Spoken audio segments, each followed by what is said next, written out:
work in Bushville and now an independent minimal staff spot in Plymouth. I have been working part-time at Marshall for the past 5 years. A cleaning cook on my own meals like boiling pork chops or baking chicken. I got my driver's license in September 2016. I have never gotten into an accident or been pulled over by the police. Like some neurotypical people my age, I always follow the rules when I'm driving. Before I turn on my car, I probably phone on do not disturb. I turn off the radio. I don't have drink beer before driving. I always give myself plenty of time to get to my destination, so I don't need to speed. I also have information running for directions, so I never need to change things quickly, so I don't miss my exit on the next turn. While the blue envelope bill hasn't passed yet, you probably know that the state police in Chief of Police Association rolled out a volunteer blue envelope program in April 2024.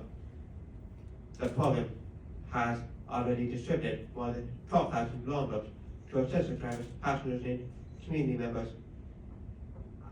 I like having a blue envelope in the glove compartment because I know that if a police officer comes to my car, I can show them my blue envelope. That way, the officer will know that I've autism. Sometimes when people will see me, they don't realize that I have autism and they can get confused. Most autistic people don't realize any physical characteristics that belong to others that we have autism. I like that the outside of the blue envelope gives police officers instructions about how to interact with an autistic driver.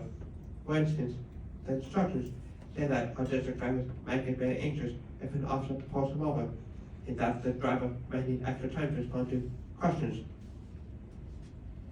I hope I never get into an accident or get pulled over, but if I do, I may feel very anxious because I don't want to get in trouble with the police. Sometimes it is hard for me to find the right words that I want to say, especially when I'm feeling anxious or overwhelmed.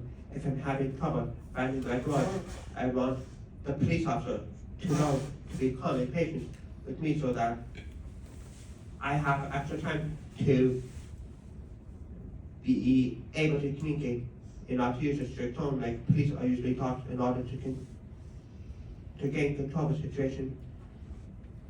To conclude, I want to tell you a story. There are two things I really love to do. I like asking everyone I meet what their birthday is and then telling someone if they have the same birthday as someone famous. I also love riding in at least one elevator every day. I'm lucky because there are a lot of office buildings nearby, but for a house I could easily take elevator as when I was growing up.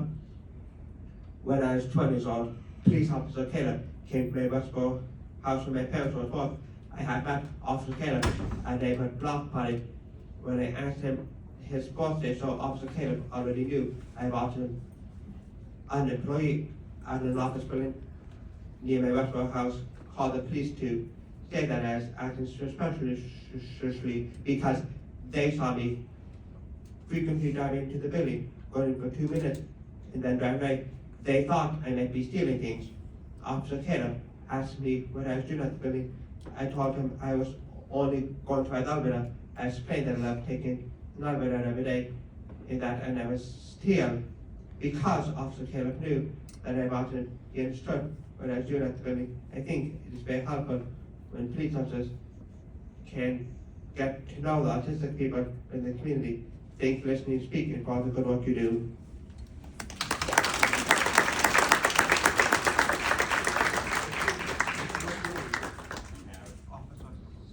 Well, I hate following Sam because it's just impossible act to follow, and he's obviously a better driver than I am, and